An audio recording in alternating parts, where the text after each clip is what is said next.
빌립보서 4장 11절부터 13절까지 하나님의 말씀을 제가 읽겠습니다. 내가 궁핍함으로 말하는 것이 아니니라. 어떠한 형편에든지 나는 자족하기를 배웠노니 나는 비천에 처할 줄도 알고 풍부에 처할 줄도 알아. 모든 일, 곧 배부름과 배고픔과 풍부와 궁핍에도 처할 줄 아는 일체의 비결을 배웠노라. 내게 능력 주시는 자 안에서 내가 모든 것을 할 수 있느니라. 아멘. 오늘 10계명의 마지막 10번째 계명입니다. 자, 먼저 계명의 말씀을 읽고 시작하겠습니다. 핸드아웃에 출애굽기 20장 17절 말씀 같이 읽겠습니다. 시작. 내 이웃의 집을 탐내지 말라. 내 이웃의 아내나 그의 남종이나 그의 여종이나 그의 소나 그의 나귀나 무릇 내 이웃의 소유를 탐내지 말라. 아멘. 자, 바울의 서신서들을 주의 깊게 보면 그가 이 10번째 계명을 꽤 비중 있게 다루고 있다는 사실을 발견합니다. 아마도 바울 자신의 경험과도 연결되어 있을 것으로 예상되는데, 자, 먼저 두 가지를 간단히 살펴보고 시작하겠습니다. 먼저 로마서 7장 7절 8절 같이 읽겠습니다. 시작. 그런즉 우리가 무슨 말을 하리요? 율법이 죄냐? 그럴 수 없느니라. 율법으로 말미암지 않고는 내가 죄를 알지 못하였으니 곧 율법이 탐내지 말라 하지 아니하였더라면 내가 탐심을 알지 못하였으리라. 그러나 죄가 기회를 타서 계명으로 말미암아 내 속에서 온갖 탐심을 이루었나니 이는 율법이 없으면 죄가 죽은 것임이라. 바울이 지금 죄에 대해서 말하는데 특별히 자신의 경험을 비추어서 말하고 있습니다. 특히 바울은 율법이 우리의 죄를 깨닫게 하는 것이라고, 죄를 죄로 드러나게 하는 거라고 얘기하면서 특히 10번째 계명을 통해서 자신이 죄를 깨달았다는 말을 하고 있습니다. 예수님을 믿기 전에 바울은 누구보다도 하나님의 율법과 조상들의 전통을 지키는 데 열심이었습니다. 그래서 빌립보서 3장에도 보면 그 당시에 자신을 가리켜서 율법의 의로는 흠이 없는 자다라고 스스로 자평하기도 했습니다. 다시 말해서 드러나는 율법의 행위를 준수하는 데는 철저히 지켰다는 것이죠. 혹시 실수로든 또는 어떤 이유 때문에든 율법을 어긋나게 행동하게 한 경우에는 다시 율법이 명하는 바를 따라 제사를 드림으로써 그 문제를 해결했습니다. 그러나 그토록 철저하게 율법을 지키고자 애썼던 바울에게 넘기 어려운 힘든 문제가 있었으니 그것은 바로 마음의 문제입니다. 물론 우리가 지금까지 살펴본 것처럼 다른 계명들도 실제 적용에 있어서는 그 행동뿐만 아니라 마음에까지 들어가죠. 그런데 이 10번째 계명은 그냥 그 자체가 마음 문제를 다루고 있습니다. 겉으로는 흠없이 바르게 사는 것 같은 사람들일지라도 마음속에 불쑥불쑥 일어나는 세상 욕망들, 비교의식, 시기 질투하는 마음은 죄로 부패한 인간들에게는 통제 불가능한 것이기 때문입니다. 하나님의 계명이 그래서는 안 된다고, 그건 죄라고 가르치지만, 즉 탐내지 말라고 바른 길을 가르치지만 그 계명이 내 속에 있는 죄와 욕망과 악한 생각을 없애주는 것이 아니라 오히려 죄를 죄로 더 드러나게 한다는 것입니다. 그러므로 바울은 말합니다. 죄가 기회를 타서 계명으로 말미암아 내 속에 온갖 탐심을 이루었나니. 자, 그러면서 바울은 또 탐심에 대해서 이렇게도 말합니다. 여러분 골로새서 3장을 읽겠습니다. 시작. 그러므로 땅에 있는 지체를 죽이라. 곧 음란과 부정과 사욕과 악한 정욕과 탐심이니 탐심은 우상 숭배니라. 다시 한번 바울은 여러 죄의 목록을 말하다가 특별히 마지막에 나온 이 탐심에 대해서 탐심은 우상숭배와 같다라는 말로 탐심의 강조점을 두고 있습니다. 아마도 바울이 이 탐심의 문제와 싸우면서 이 탐심의 성격을 경험적으로 깨닫지 않았을까 하는 생각을 해봅니다. 즉, 탐심이 한번 마음을 채우고 나면 나를 휘몰아 가는 거죠. 뭔가를 탐하고 집착하게 하고 그것이 없거나 해결되지 않으면 못 견뎌하고 온통 마음을 빼앗는다는 점에서, 즉 그것이 내게 너무 중요한 것이 되고 그것이 없으면 만족이 없고 허전하고 내 마음과 삶의 중심이 되어 간다는 점에서 하나님 자리를 차지하는 우상과 같다고 생각하는 것입니다. 사실 하나님이 있어야 할 자리에 하나님이 사라지셨을 때 그 자리를 찾아오는 것이 탐심이라고 말할 수도 있습니다. 자, 이 10번째 계명은 직접 마음을 다루고 있다는 점 외에도 다른 계명들과 또 차이가 있는데요. 자, 우선 앞에 나왔던 계명들과 좀 중복되는 듯한 느낌을 받아요. 특히 7계명, 8계명과 비슷한데, 자, 이 두 계명과 한번 비교해 보면서 10번째 계명이 어디에 초점을 두고 있는가를 좀 생각해 보겠습니다. 먼저 8계명.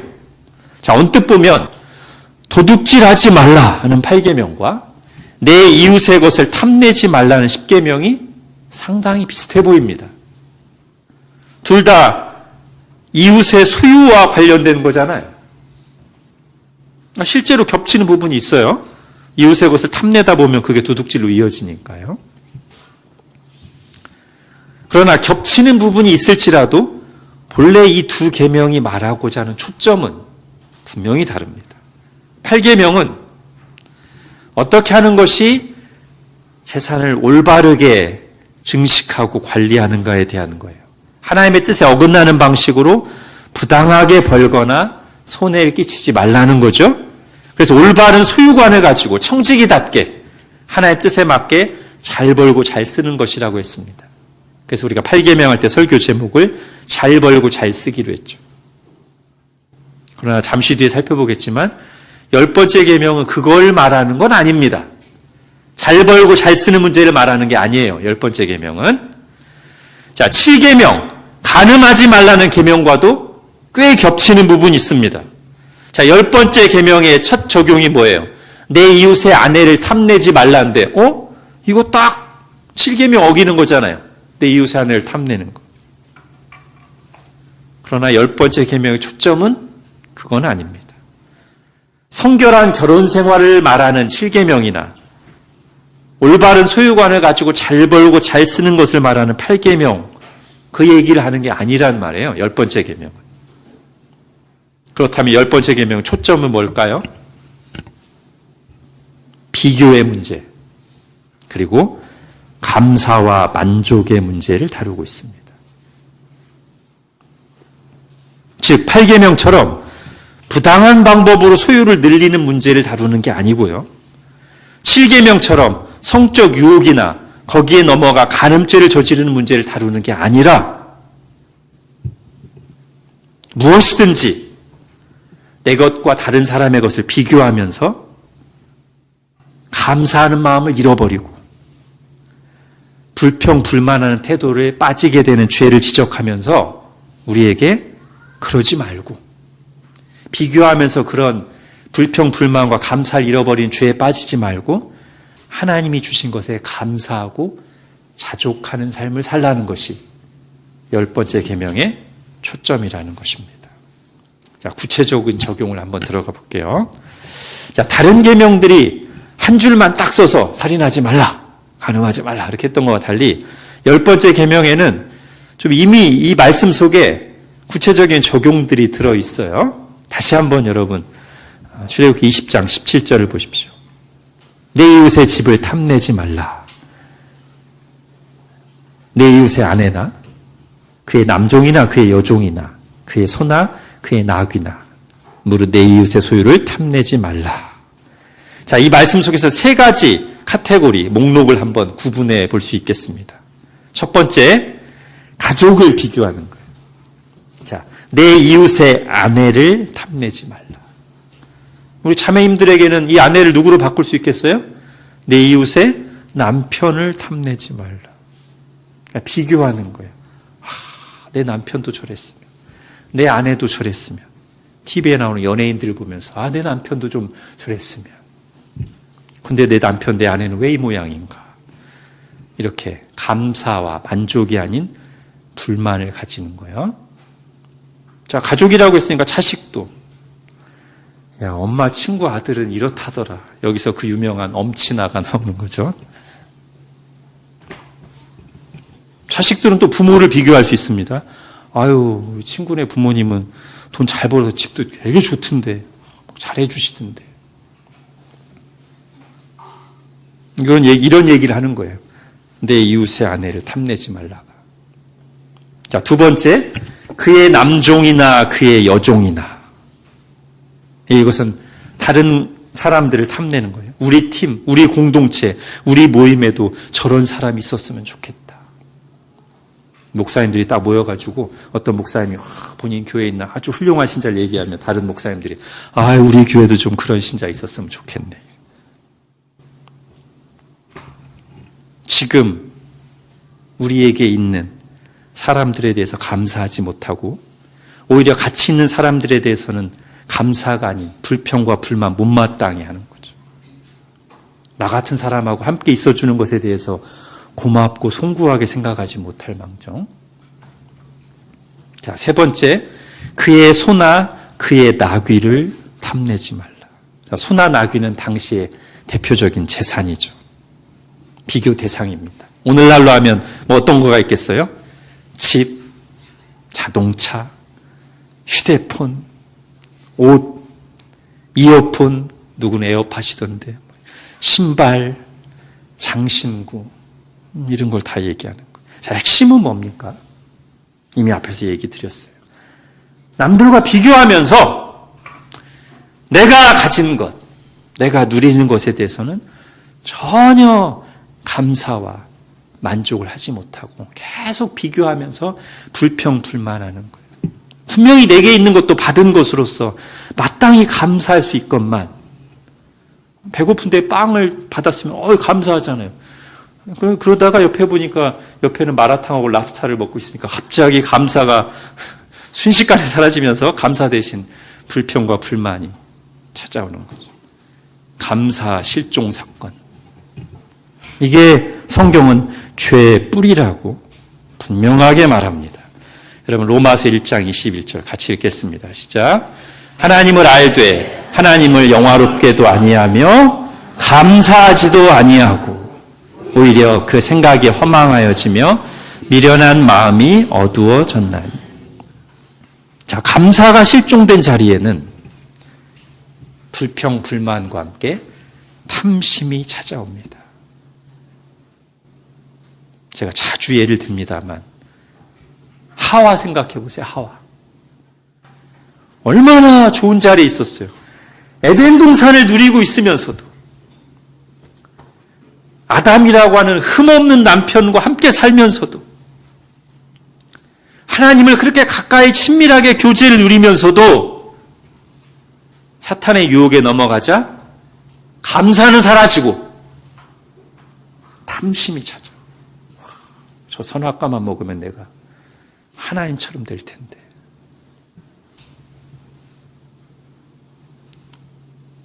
이게 성경은 굉장히 큰 죄고 죄의 뿌리라고 얘기하는데, 죄가 이미 모든 사람이 죄로 부패한 세상에서는 감사하지 않고 불평, 불만하는 것을 당연하게 여기는 경향이 있습니다. 어떻습니까, 여러분? 성경은 감사하지 않고 불평, 불만하는 것을 아주 큰 죄라고 얘기합니다. 지금 하와도 예를 들었습니다만 애굽에서 구원받은 광야 이스라엘 생각해 보십시오. 물론 하와와는 환경은 틀려요. 광야에 있었어요.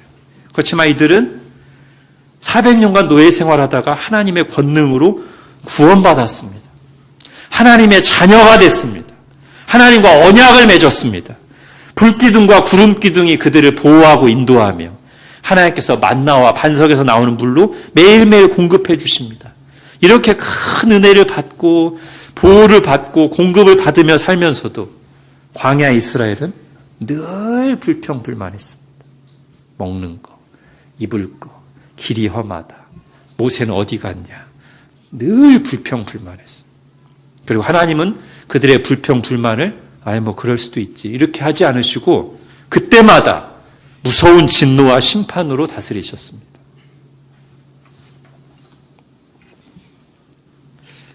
자, 신약 성경에서 예수님이 비유로 말씀하신 포도원 품꾼에도 비슷한 내용이 나와요.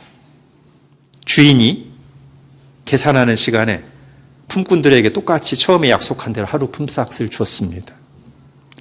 그날 허탕치지 않고 마음고생 안 하고 제때 고용돼서 일하고 제값을 받았으니 충분히 감사할 수 있는 상황인데, 근데 옆에 있는 사람이 오후 늦게 와가지고 일 몇 시간 안 하고 똑같이 하루 품삯을 받는 것을 보자 갑자기 감사가 사라지면서 불만이 폭발했습니다. 반면에 오전 내내 그리고 오후 중반까지 마음고생을 하다가 늦게 고용돼서 품꾼으로 일했던 사람은 감사하는 마음으로 일하고 나중에 돈 받아갈 때도 감사하며 받아갔습니다. 주님께서는 바로 이 차이가 나중된 자로서 먼저 되고 먼저 된 자로서 나중되는 결과를 가져온다고 말씀하십니다. 감사하느냐 불평불만하느냐의 차이가 나중된 자를 먼저 된 자로 만들고 먼저 된 자를 나중된 자로 만든다 말씀하신다는 거예요. 우리는 어떻습니까? 내게 주신 거에 대해서 하나님께 감사하고 있습니까? 아니면 남들과 비교하며 불평불만하고 있습니까? 자, 계속 볼게요. 자, 지금까지는 그 계명의 말씀 자체에 나온 적용점들을 생각했죠. 가족 비교, 사람 비교, 재산 비교. 근데 이 성경 다른 부분들까지 보면 더 있어요. 적용점이. 사실 우리가 더 많이 비교하는 게 이 네 번째인데, 외모, 재능, 성취, 인기, 건강, 이런 것들이에요. 영화 아마데우스에 보면 살리엘이라고 하는 궁중수석 음악가가 나옵니다. 자, 궁중수석 음악가 정도 되면 얼마나 많은 재능을 받았고 그동안 그 재능으로 인해서 얼마나 많은 것을 누렸어요. 그죠?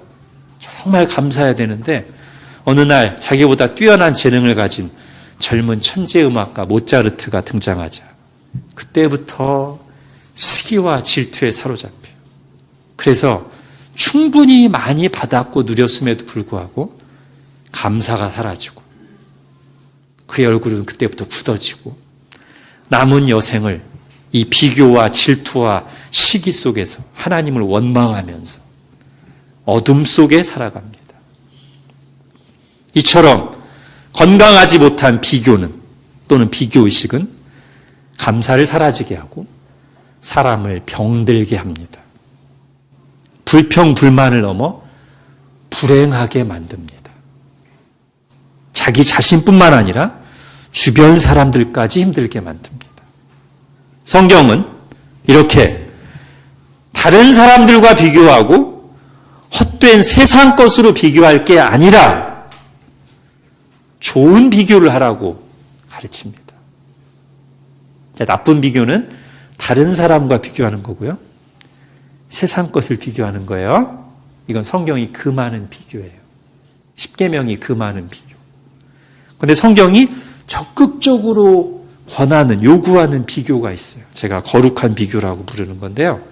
성경에 반복해서 나옵니다. 하나는 그리스도 밖에서의 삶과 그리스도 안에서의 삶을 비교하는 거고요. 또 하나는 현재 이 땅에서의 고난과 장차 새하늘과 새 땅에서의 영광을 비교하는 거예요. 자, 베드로전서 2장 같이 읽겠습니다. 시작. 너희가 전에는 백성이 아니더니 이제는 하나님의 백성이요 전에는 긍휼을 얻지 못하였더니 이제는 긍휼을 얻은 자니라. 자, 비교하고 있어요.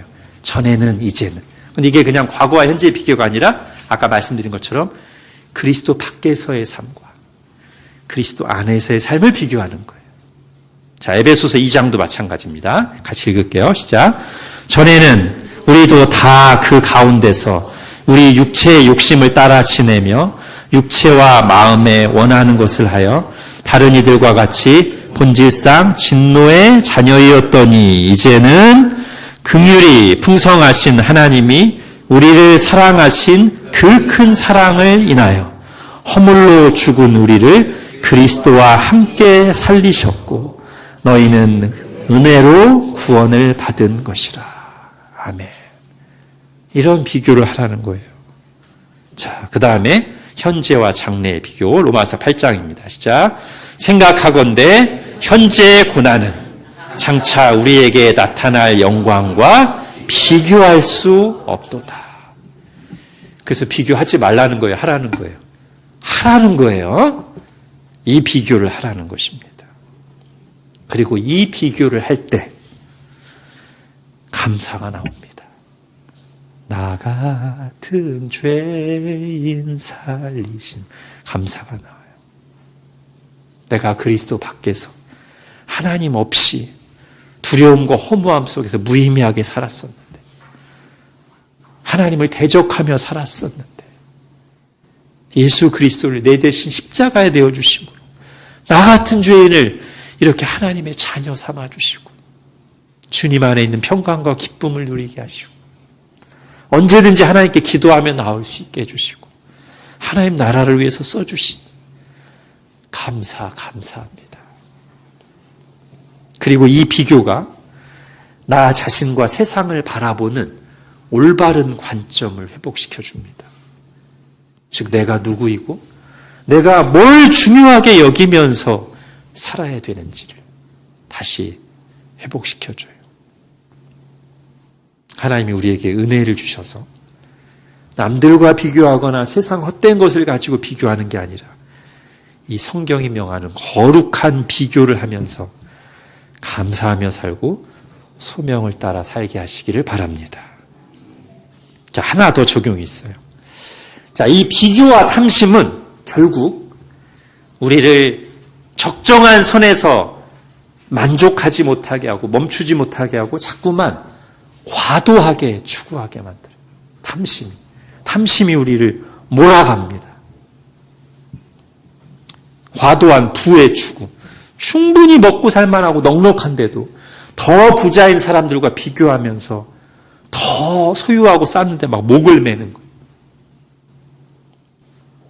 또는 소명이나 섬기고자 하는 마음이 아니라 어떤 자리나 명예에 대한 욕심 때문에 자꾸만 사람들과 비교하면서 더 높이 올라가려고. 과도한 성장과 확장과 개발도 여기 해당됩니다. 자기 한계를 모르고 계속 일을 막 벌려가는, 관리도 안 되는데 일과 관계를 막 무한 확장하는. 하나 더, 과도한 외모와 젊음의 추구. 하나님의 주권과 섭리를 인정하면서 받아들여야 되는데 물론 관리는 잘 해야 되죠. 근데 나이 들면 나이 흰머리 생기고 하는 거죠. 주름이 생기고요. 근데 60대인 사람이 막 20대 피부처럼 되려고 막 끊임없이 이런 것도 역시 마찬가지입니다. 십계명을 다 거스르는 모습들이에요. 자, 성경은 전혀 다른 관점을 우리에게 말합니다. 여러분 디모데전서 6장 같이 읽겠습니다. 시작. 그러나 자족하는 마음이 있으면 경건은 큰 이익이 되느니라. 우리가 세상에 아무것도 가지고 온 것이 없음에 또한 아무것도 가지고 가지 못하리니 우리가 먹을 것과 입을 것이 있은즉 족한 줄로 알 것이니라. 부하려 하는 자들은 시험과 올무와 여러 가지 어리석고 해로운 욕심에 떨어지나니 곧 사람으로 파멸과 멸망에 빠지게 하는 것이라. 아멘. 우리가 먹을 것과 입을 것이 있은즉 족한 줄로 알 것이니라. 여러분, 이 시대 정신과 얼마나 다릅니까? 어쩌면 우리 대부분은 꼭 넉넉한 부자가 아니더라도 우리 대부분은 너무 많은 것을 소유하고 쌓아둔 채 살고 있지 않는지 모르겠습니다. 꼭 필요한 게 아닌데도 다른 사람들이 사니까 사고, 허영심을 부추기는 광고를 보고 충동 구매하고, 아직 쓸만한데도 버리고 새 걸로 또 사고, 그래서 집안에 쓰지 않는 물건들이 잔뜩한.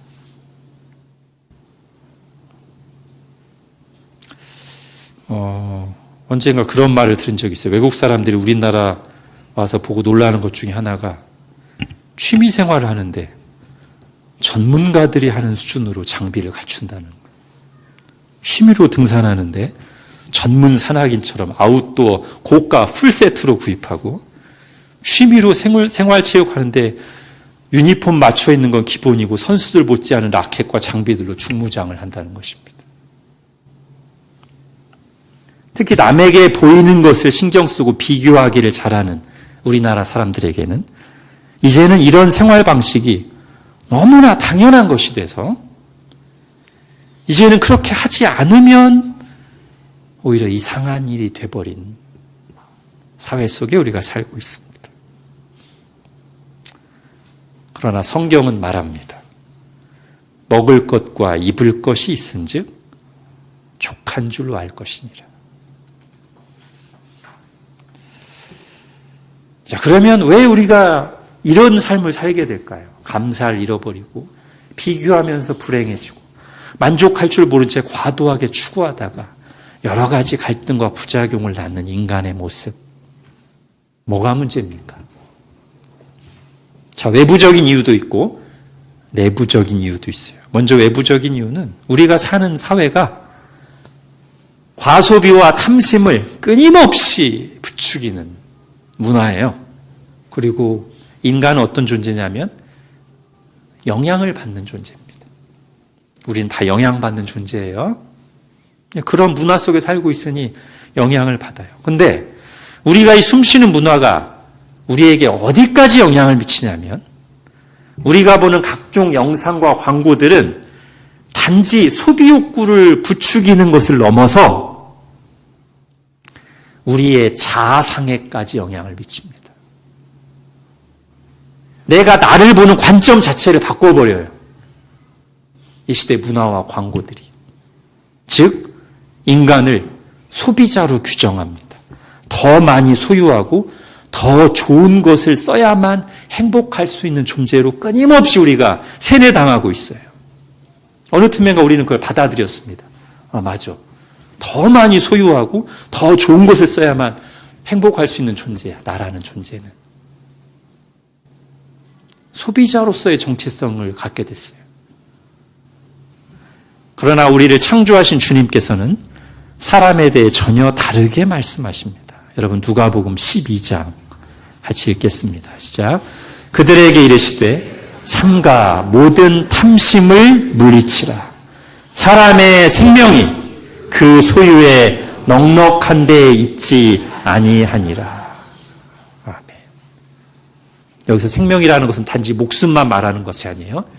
그 사람이 정말 사람답게 사는 그 질, 그것이 소유에 넉넉한 데 있는 게 아니다.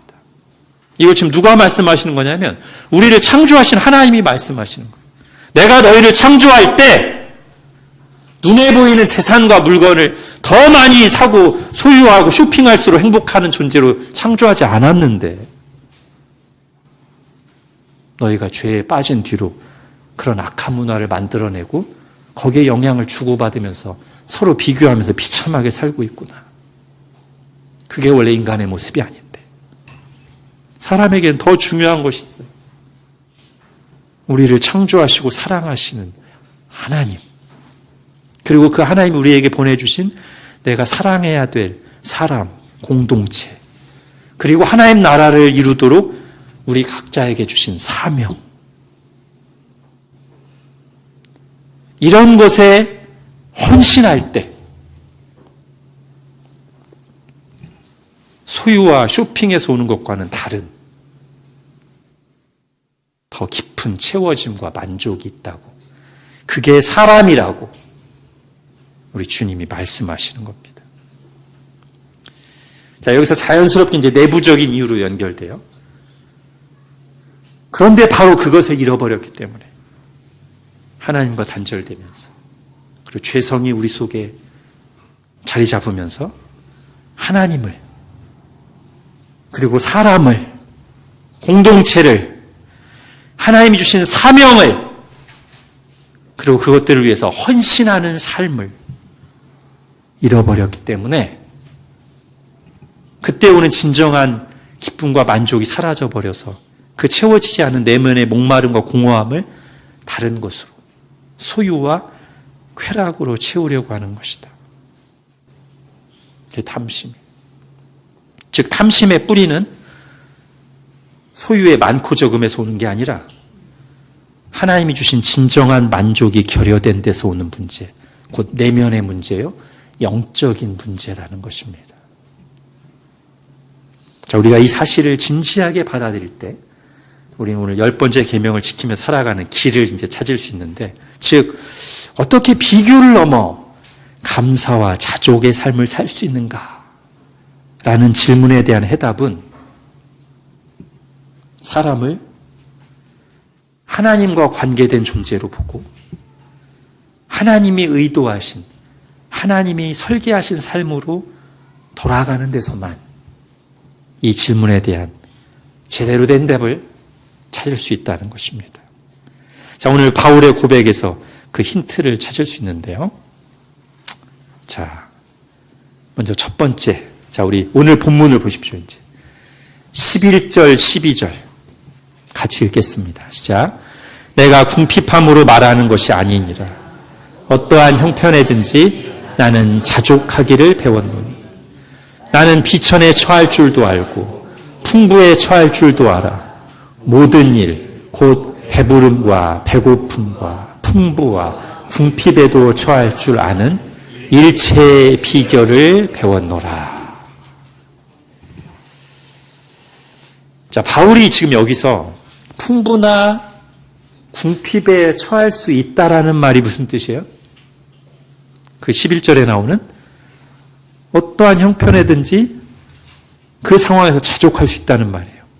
즉 풍부할 때도 교만에 빠지면서 더 큰 욕심을 내지 않고 감사하면서 누리고 자족할 수 있다는 것이고, 궁핍할 때도 불평 불만하면서 막 너무 힘들어하는 게 아니라 주어진 것에 감사하면서 자족할 수 있다는 것입니다. 자, 그가 어떠한 형편에든지라고 했으니 좀 더 확대해서 적용하자면 넉넉함과 배고픔뿐 아니라 높은 자리에 처할 수도 있고 낮은 자리에 처할 수도 있다는 거예요. 주어진 자리에서 감사하고 자족한다는 말입니다. 꼭 높은 자리에 있어야만, 내가 원하는 걸 다 가져야만, 내가 주인공이 되고 1등이 되고 박수 갈채를 받아야만 감사하고 만족하는 게 아니란 말이에요. 내가 꼭 주인공, 중심이 되지 않아도 된다는 것입니다.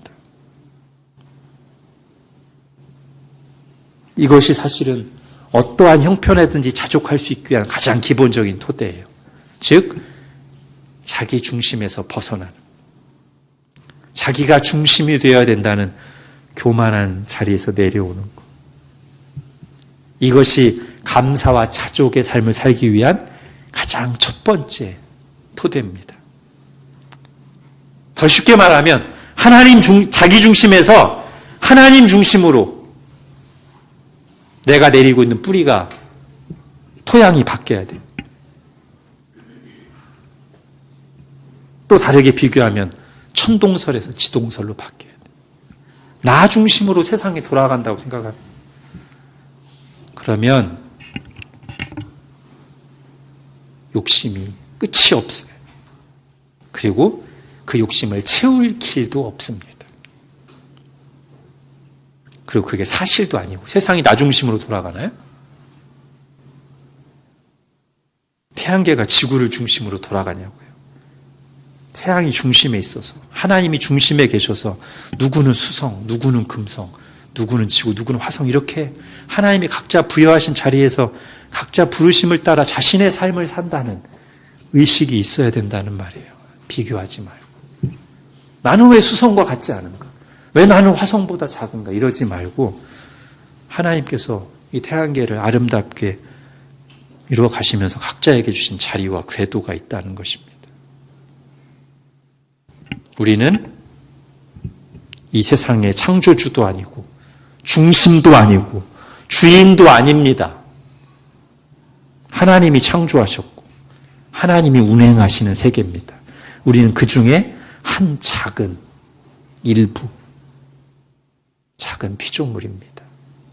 그런데 하나님이 그런 나를 사랑하셔서 독생자를 내어주시고 하나님의 자녀 삼아주셨으니 감사하고 감격하고 찬양하는 것입니다. 바울은 자신이 이렇게 하나님 중심으로 살며 풍부할 때나 궁핍할 때나 자족할 수 있는 비결을 이렇게 말합니다. 오늘 본문 13절 같이 읽겠습니다. 시작. 내게 능력 주시는 자 안에서 내가 모든 것을 할 수 있느니라. 여기서 내가 모든 것을 할 수 있다는 게 뭐예요? 앞에 나온 풍부에 처할 줄도 알고 궁핍에 처할 줄도 알고 나는 어떠한 형편에든지 자족할 수 있다. 어떻게? 내게 능력 주시는 자 안에서, 하나님 안에서, 하나님이 중심된 세상에서 나는 그렇게 할 수 있다. 그러므로 이 말씀을 잘못 적용해서 그래, 하나님이 주시는 능력으로 내가 원하는 것은 무엇이든지 얻을 수 있고 내가 오르고자 하는 자리는 어디든지 오를 수 있다는 식으로 이 말씀을 해석한다면 이거는 지금 바울이 말하는 것과 정반대 방향으로 가는 거예요. 그죠?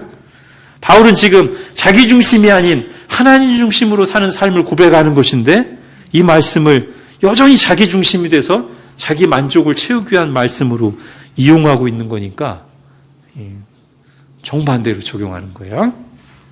물론 하나님은 우리가 하는 일을 도와주십니다. 때로는 우리가 할 수 없는 놀라운 일을 행하십니다. 근데 이 말씀의 기본 의미는 그런 뜻은 아니라는 거예요. 자, 두 번째. 자, 이렇게 자기 중심에서 하나님 중심으로 바뀌었다면 사실 이게 우리가 예수님 만나고 은혜 받을 때 일어나는 일인데요. 그죠? 그리고 그런 일이 일어나야 되고요. 자, 그랬다면 이제 거기서 멈추는 게 아니라 바로 그 중심에 계신 하나님과의 관계에서 나를 발견해야 돼요. 내가 누구고 나의 인생의 의미와 목적이 무엇인지를 이제 하나님과의 관계 속에서 재발견이 있어요. 다시 바울의 고백을 들어보겠습니다. 핸드아웃에 빌립보서 3장 같이 읽겠습니다. 시작. 또한 모든 것을 해로 여김은 내 주 그리스도 예수를 아는 지식이 가장 호상하기 때문이라. 내가 그를 위하여 모든 것을 잃어버리고 배설물로 여김은 그리스도를 얻고 그 안에서 발견되려 함이니. 예, 이 마지막 말을 특히 주목하십시오. 바울은 자기 발견을 어디에서 하기 원한다?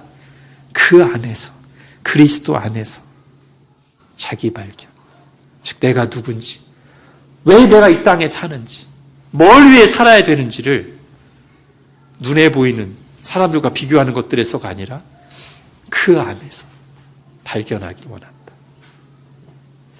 이게 없으면 우리는 언제나 눈에 보이는 것들을 비교하며 휩쓸려 살기 쉽습니다.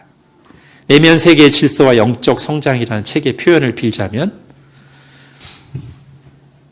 이게 없으면, 이 자기 발견이 없으면 부름받은 삶이 아니라 쫓겨다니는 삶을 살게 된다는 거예요.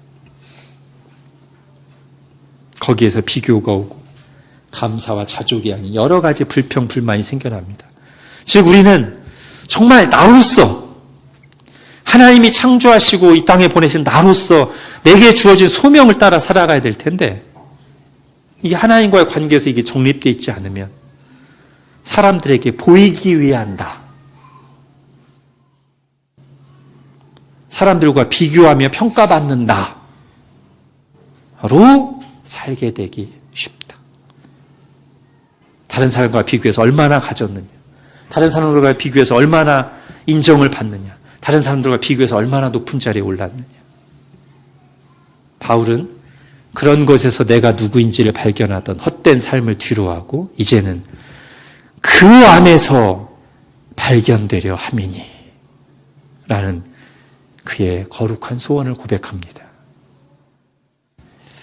아마 이와 관련해서 좋은 동화 중에 하나가 새 나무 이야기입니다. 사실 우리 교회에서 시와 찬미의 밤 때 초등부 아이들이 수년 전에 연극도 했었는데요.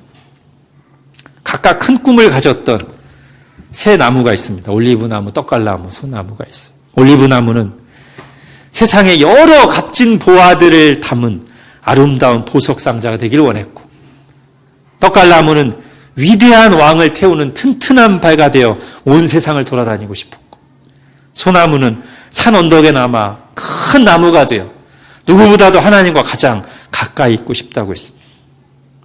그러나 시간이 지나면서 그들의 꿈과 바람이 다 무너진 것처럼 보였어요.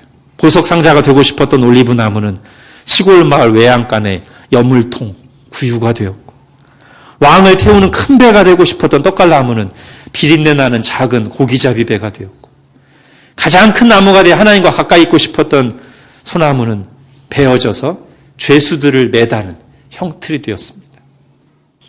그러나 얼마 후 그들은 자신의 꿈이 놀랍게 이루어졌다는 사실을 발견하고 감사했습니다.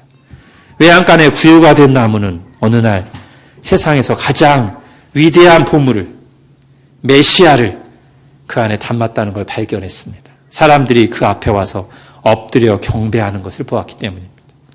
작은 고기잡이 배는 어느 날 그 위에 타고 계신 분이 말씀으로 바람과 바다를 잔잔하게 하시는 음성을 듣고, 그분이 바로 온 우주 만물을 다스리시는 만왕의 왕이라는 것을 발견했습니다.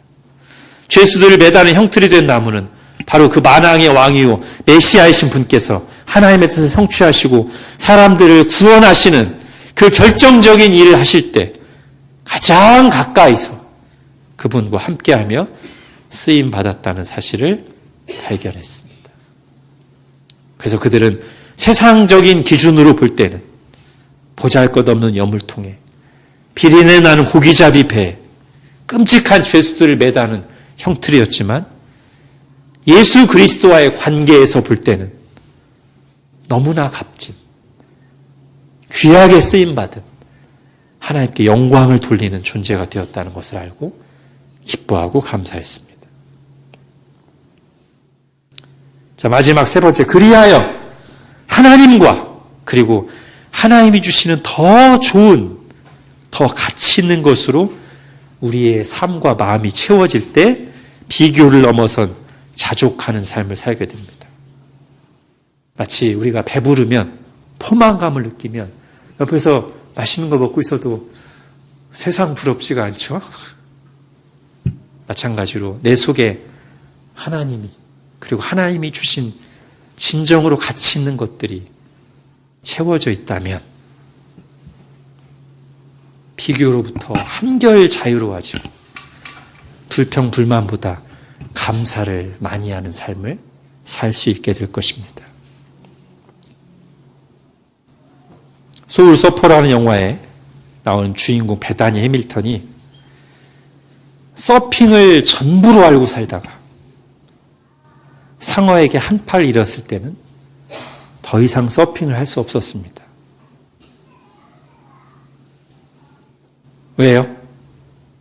서핑이 제일 중요한데, 그리고 서핑으로 최상위 선수가 될 수 있었는데 한 팔을 잃게 되자 그게 안 되니까 서핑을 할 수도 없고 서핑을 통해 만족을 얻을 수도 없었어요.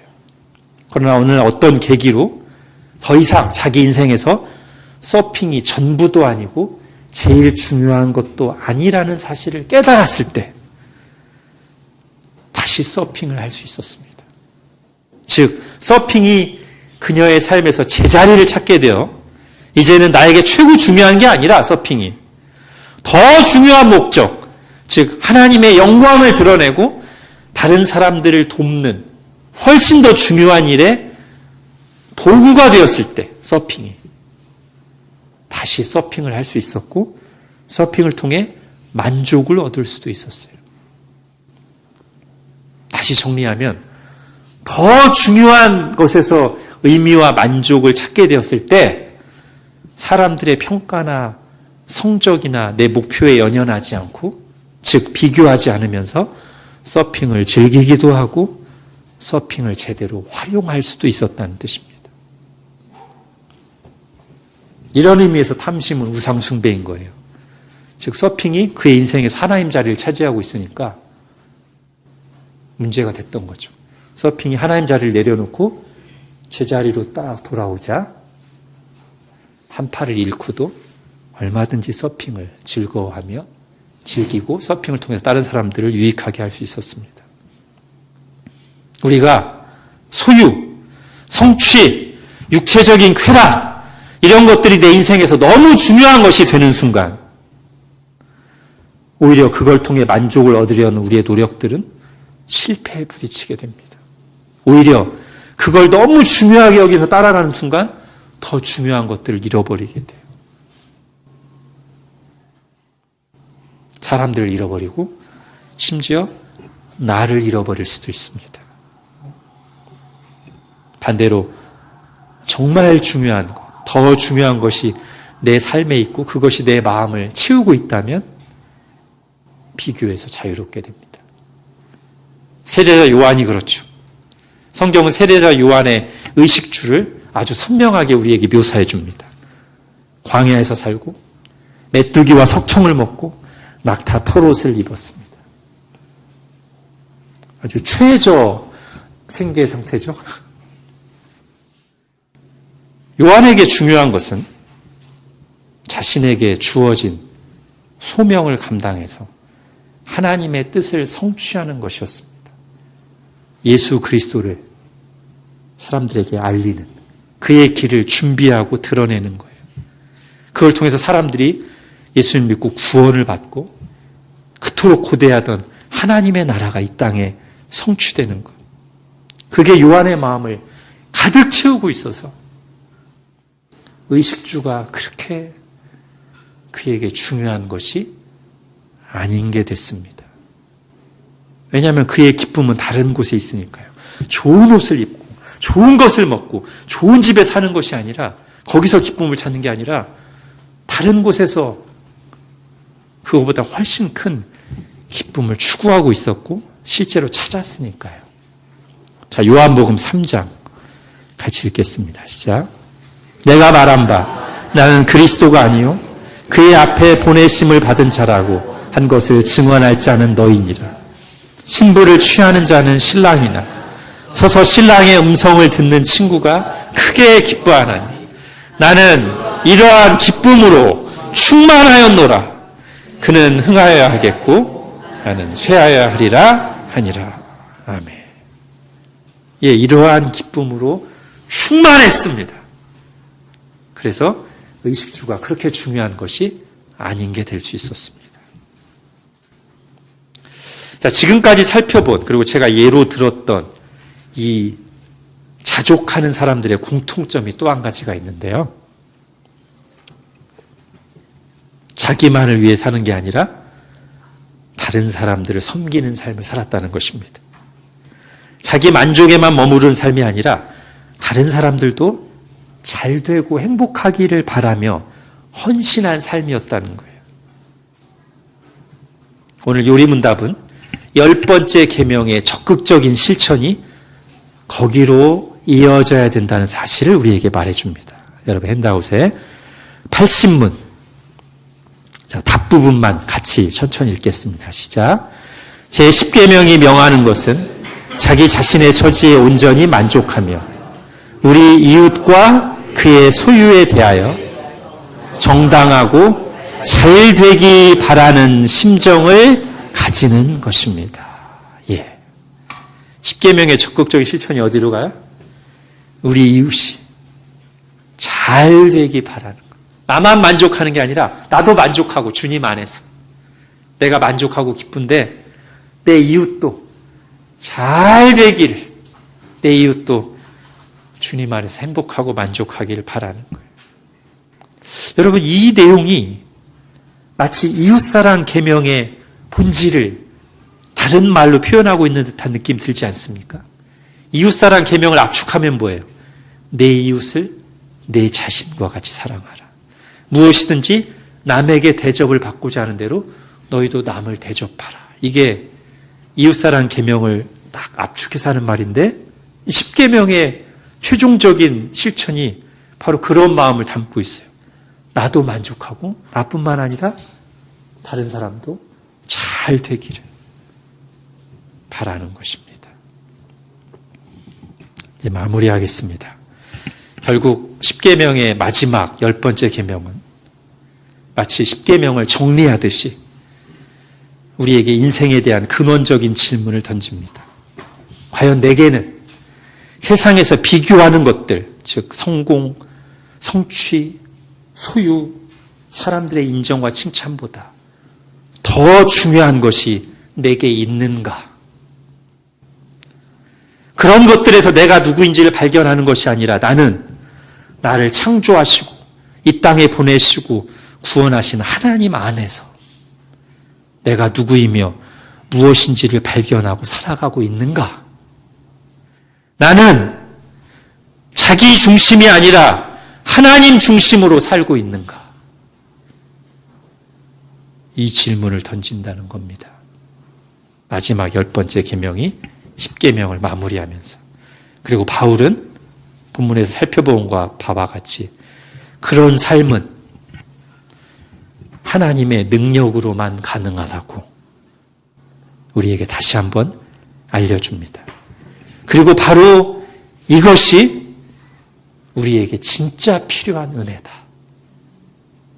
내가 원하는 것을 얻는 것도 기도응답으로 받을 수 있고 좋은 일이지만 우리가 정말 예수님을 믿을 때 예수 그리스도 안에서 우리에게 정말 필요한 은혜, 바로 천동설에서 지동설로 변화되는 은혜, 자기 중심에서 하나님 중심으로 변화되고 예수 그리스도 안에서 나의 진정한 삶의 의미와 목적을 발견하고 하나님과 그분이 내게 주신 소명과 하나님이 함께 하신 사람들에게 헌신하면서 내 속에 기쁨이 충만해지는 은혜. 이 은혜가 가장 중요한 은혜입니다. 그럴 때 우리는 비교를 넘어선 감사와 자족의 삶을 살 수 있다고 성경은 말합니다. 이미 구원과 함께 우리에게 그 은혜가 주어지고 시작됐지만 연약한 상태로 이 세상 속에 살아가는 우리에게는 매일매일 이 은혜가 새롭게 필요하고 이 은혜로 인한 변화는 우리 속에 점점 더 깊어져야 합니다. 기도하겠습니다. 하나님, 십계명을 공부할 수 있게 해주셔서 감사합니다. 오늘 마지막 10번째 계명을 통해서 우리가 누구이며 어떻게 살아야 되는지에 대한 근원적인 질문을 다시 해봅니다. 내가 정말 예수 그리스도 안에서 자기 중심이 아니라 하나님 중심으로 살고 있는지, 예수 그리스도와의 관계 속에서 나의 존재의 의미와 목적을 발견하고 사는지, 그리고 정말 중요한 하나님, 그리고 하나님이 함께하라고 보내신 사람들, 공동체, 그리고 하나님이 내게 주신 소명에 헌신하면서 거기에서 참된 기쁨을 맛보고 있는지 다시 한번 돌아봅니다. 그리고 이것이 정말 은혜 중에 은혜요, 우리에게 매일매일 필요한 은혜임을 다시 한번 고백하고 사모합니다. 저희에게 이런 은혜를 풍성하게 내려 주옵소서. 그래서 비교가 아닌 진정한 것을 추구하며 감사와 자족의 삶을 살게 하여 주옵소서.